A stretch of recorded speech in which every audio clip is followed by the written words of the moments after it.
样可以哈？好，可以哈。好，好。那1、2、3，跟大家打个招呼哈。1、2、3，Hello， 大家好，我是微微，今天请到我常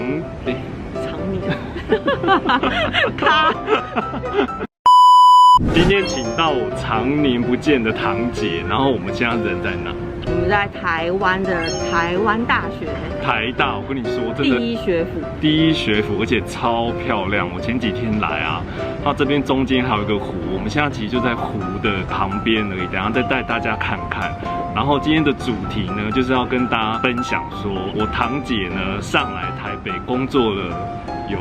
15年吧，15年，然后她整个的奋斗史啊，然后就因为我常年住在温哥华，所以我就很想了解说，在台湾啊工作的这些年轻人啊，一些跟加拿大有什么不一样的差别，所以我们现在就马上进入主题来访问。我打出一整个 list 的问题。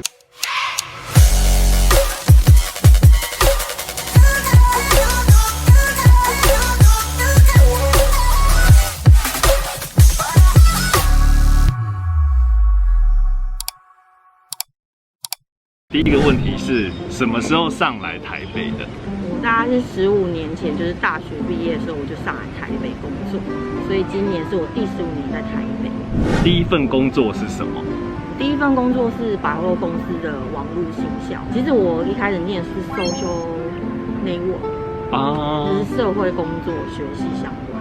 但是我那时候就是有进到一个百货公司的网络企划部门。然后我就从那份工作到现在，其实我都一直在做就是数位行销相关的工作。但我中间有换了不同的公司，就是因为它是15年前的公司，然后我中间其实有换了很多不同的产业，但是我都是在做行销相关的。现在这个工作呢做了多久？我现在这个工作还不到1年。还不到1年。对，就是还算是很之前的员工。然后我现在的工作其实也是就是台湾还蛮知名的一个，就是卖书跟百货的地方。就是大家都知道，就是买书会去一个地方。就大家都知道很有名的那个书店。可是我觉得它已经不只是一个书店了，它已经变成一个像是百货公司。延展到生活类非常多东西。工作的内容，我工作因为我是做行销相关，所以我比较 focus 在 digital 部分，所以就是会像大家现在会在YouTube 看到的一些，比如说 KOL 的合作啊，就是厂商跟KOL 的合作的影片啊，或是你在那个网络上面看到一些 Google 或是 Facebook 平台里面，都是会有很多我们的操作。就是我的工作是会跟数位有关系，比如说一些 App 或是这些频道上面的一些名人，或是社群圈里面的人，就是比较我会接触的那一块。然后我的工作就是可能我需要跟这些人的经纪人洽谈啊，然后跟他们讨论就是我们公司的新的产品或是新的品牌定位，然后跟他们做一些合作。那我们合作出来的东西就有可能是影片或是一些数位的宣传的内容，比如说一些 banner 就是放在网络上，就是大家现在在一些电商频道、网站啊，然后影音平台可以看到的东西，就是大概是有工作内容的。同事间的相处呢？同事啊，还有，我觉得台湾的职场就是同事，我觉得这件事情就比较看缘分，就是看你在每一间公司会遇到不同的人啊。那如果就是你遇到跟你就是兴趣相投的，或是你们想法类似的话，那有时候因为其实在台湾工作，我觉得是蛮辛苦的，因为大部分就是可能那个主管啊，或是公司的老板，不知道他们脑子里面到底装了什么东西，然后就是你知道，就是大家就是面对一群就是如猪一般的老板的时候，像如果现在开始抱怨了，对，就是如果就是同事跟你就是想法比较靠近，或是就是你们有默契的话，你们就会知道就是现在要做什么样的情绪反应，或是你们一起去开会，然后面对同样的问题，你们知道怎么去解。那我们有时候就是也会下班的时候，或是上班期间去吃饭的中间，就是我们也会跑去就是吃饭，可能就是在餐桌上大骂特骂老板啊，就是这是工作的必须。我觉得这不管每个行业都是这样啊，对啊，大部分是这样。到目前为止，工作开心快乐吗？我觉得下半年算开心快乐，因为我的部门就是有换了一些同事，然后我觉得后来来这些同事就是他们都还蛮在状况内，然后也蛮了解就是台湾工作的生态，所以就是其实大家心里面都知道自己要的是什么，我觉得就是比较相处起来就比较容易，然后我觉得也比较好沟通，就是我觉得下半年算是应该说工作上就是比较难祈求什么主管就是要懂你啊，或是你有办法什么事情都请主管帮你解决。可是如果我觉得有不错的同事的话，就是其实还蛮让人开心的事，而且你每天在公司的时间那么久，就等于是其实你要跟这些人相处8到9个10个小时。那就是要工作那么久，对，就是台湾工作时间都是要8到9个小时以上，而且呢，台湾的加班制度都是骗人的哦，就是都不能加班哦，就是只能领一样的钱，但是你要工作到非常的晚。没有，是意思是就是要加班，但是没有加班费。对，就是我们上班，就是你的上班要 on time， 但是你下班是没有下班时间的，就是事情做完才可以回家，然后就是责任制度，对他不能就是申请加班费。其实跟国外差很多，真的差很多。就是你之前有讲过说国外不会这样，对，而且台湾的话，就是越靠近放假的前夕，就是越靠近 holiday 之前越忙，就是并不会因为快要放假，然后好像就是东西变轻松，或是专案变少，就是它反而是放假之前是最痛苦的时候，因为你要把所有事情都做完，而且台湾的状况就是，其实服务业在放假的时候是不会放假的。所以，如果你是后勤的话，其实你等于是要就是压缩自己工作时间，把放假时间的东西全部都 ready 好。所以其实你是更忙。所以就是因为农历是1月底2月要过年嘛，对，所以就是其实很多公司就是在这之前会要准备好那个时间，就是因为你的网站不会关站，就是那些你在购买东西的网站啊，或是你的 website 它是正常在运作，所以其实那些东西一样都要有内容在上面，就是要上架或是要刊登。那过年期间，就是这些东西都是可以 auto 去做的，所以你要等于是过年前你就要把这些东西全部准备好，然后全部 setting 好，那一样就可以在放假的时间就让机器自己去 publish 那些东西，所以这些都是要事前就是用现有的时间把它完成。对，所以其实台湾的状况是放假前就是很忙，非常忙。其实跟外国公司相反，比较不一样。外国公司在放假前，就是大家会尽量就是可以休息就休息，有那种连假，就是或1年有一些假期可以用的，顺便就一起用。然后就是假期前，就是大家就是人心散涣这样子，根本就是 ready 要去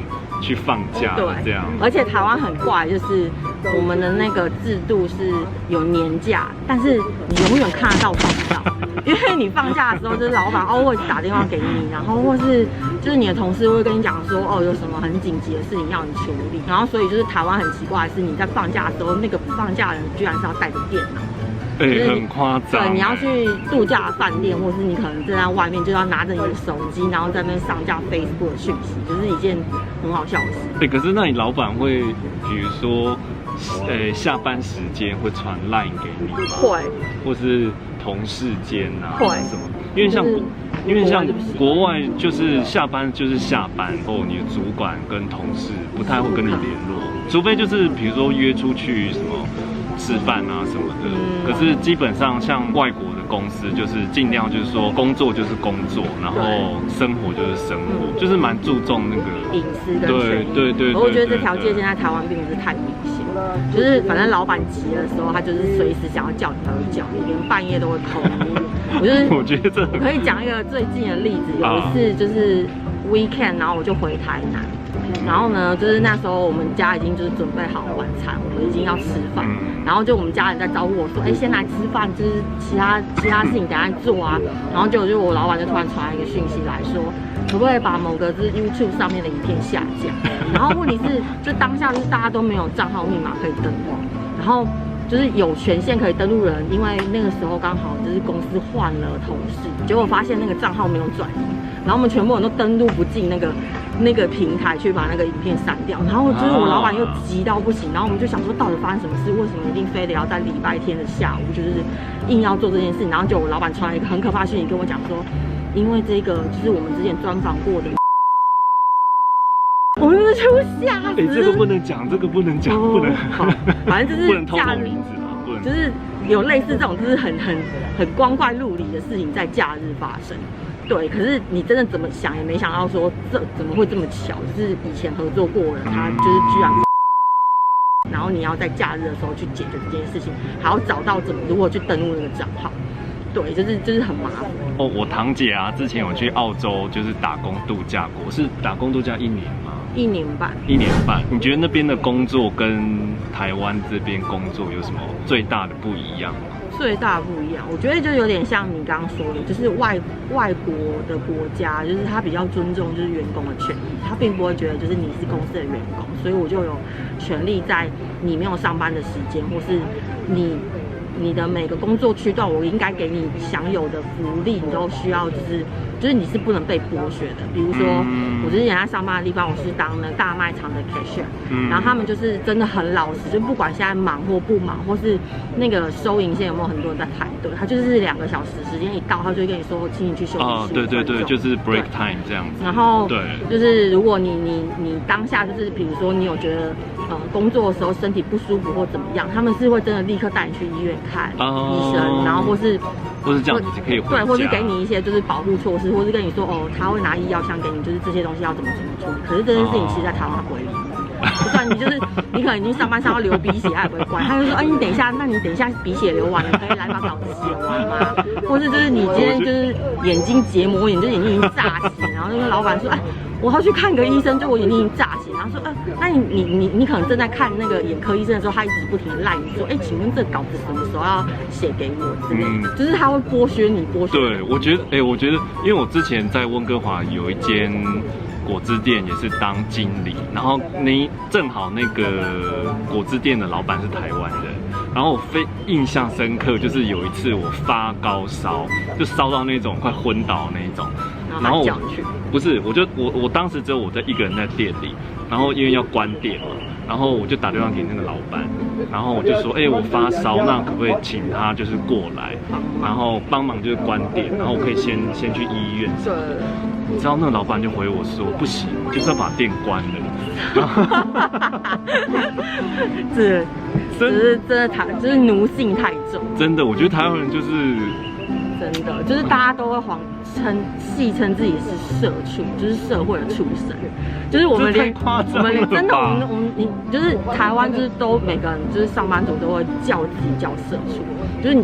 就是属于这个会社里面的一个畜生，因为老板根本没把你当人看，他对你的行为其实就是跟畜生没两样，真的是，但是真的是很讽刺的一件事。可是我觉得你说这个事情要反抗嘛，我觉得其实你是可以反抗，像有时候我会选择就是我假日的时候就不看你的讯息，但是我不看的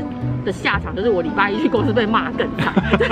我曾经有试过，就是我完全不想鸟你，因为现在是我放假时间，我觉得那东西并不严重也不重要，对，他就是礼拜一再做就可以。对，可是你就会发现，就礼拜一就是老板会把事情讲了，就是把那个责任讲得非常的严重，就是你身为管理职就是不可以这样子，就是如果你今天你只是员工而已，那没关系。但因为你是管理职，所以你就要怎么样，然后你就会觉得管理阶层的人，其实我只是来这里工作，我并不是把我整个人卖给你。对。可是台湾的企业文化就蛮容易变成这个样子。所以我觉得跟澳洲的不同是，我觉得澳洲就是很尊重每个人，不管你是manager 或是只是普通的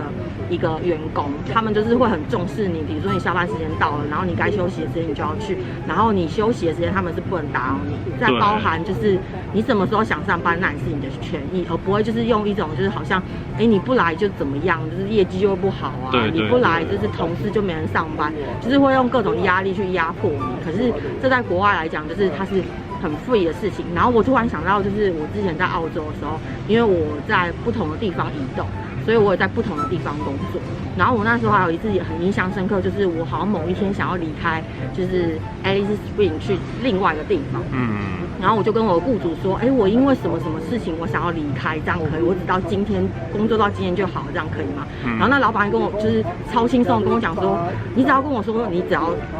今天离开这件事情就好，你是为什么要离开？你不需要跟我讲原因。他说这是你的自由。当天跟他讲就可以。对，他就说你只要跟我说你想要到今天或明天，那你不用跟我说原因，就是你到底是为了去旅行还是去什么什么都没关系。他说这都是你的自由，这就是你来澳洲的目的。就是他们对这种事情是看得很，这是你的选择，你不需要跟我讲，因为我只是你这一段时间工作的雇主，其实我不涉及到你个人人生的因素。可是你在台湾，你可能要离一个职，你都要边离的。就是我们家有事，其实我们家没事哦。然后就是我可能想要就是什么谁要找我去帮忙，没有人找我帮忙，其实就是我想离职。都会变。就是台湾他不太会重视每个人的权益跟你选择的自由，他就会去干涉很多，就是为什么你要走，然后他也会就是劝留你，就是不要离职。可是他讲出来的那个未留的内容都很荒唐，比如说你有想清楚你现在的年纪是在换工作好吗？不然我留在这里不会更好吗？或是他就会说，可是我觉得这样子你去下一个地方，就是那个薪水不会比这里高。你怎么知道？明明比这里高，就是类似像这种，就是不希望你走。对，然后他们会就是极尽所能的牵绊你。澳洲的生活，我觉得他们真的是很像，就是真的在过人生的生活。他们会把工作跟生活分得非常清楚，可能会在每天的下午就结束他一天的工作，然后他就会安排跟家人的活动，就不管是去运动啊、慢跑啊、陪小孩啊、打球啊、游泳啊，然后他们晚餐时间就是非常的充裕，他们会花3-4个小时，就是吃完晚餐，然后在庭园里面喝茶、喝啤酒、聊天，或是就是夫妻在庭园里就是也没有讲话，然后他们可能就对看，然后就是喝的那个晚茶，之后就是睡觉，就是享受，就是超悠闲，对，真的就不会像台湾就是赶公车、赶捷运，然后都不知道自己几点下班，然后下班的时候就是回家要买晚餐，就是店都还关。最后一个问题，我想问我堂姐，就是因为我们现在人在台大嘛，然后就是这边都是有些要即将毕业进入社会的，然后或者是在国外啊，其实就像我啦，就是想要回来这边工作的。你觉得你最后一个建议，就是如果他们选择即将出社会的新鲜人，或是要回来工作的，毕业生毕业生应该会比较，觉得你要在一开始就先找，就是你真的有兴趣的工作，或是那个环境场域，就是你心里面一定会有个直觉，觉得这边是适合我的，这边到底是不是我想要做的工作？因为我觉得一开始工作的前几年，其实你比较不太需要去考虑，就是你说所谓的收入这件事，就是你不会一开始就要求一个非常高的薪水，而比较像是说你要先去探索你喜欢的领域是什么。就像我觉得我一开始我就接触到 marketing 这件事情，就是其实这个是我喜欢的，因为我觉得我个性比较可能去做一些比较 routine 的工作，我可能也会很受不了。对，就是或是在一个地方一待就是10几20年，我可能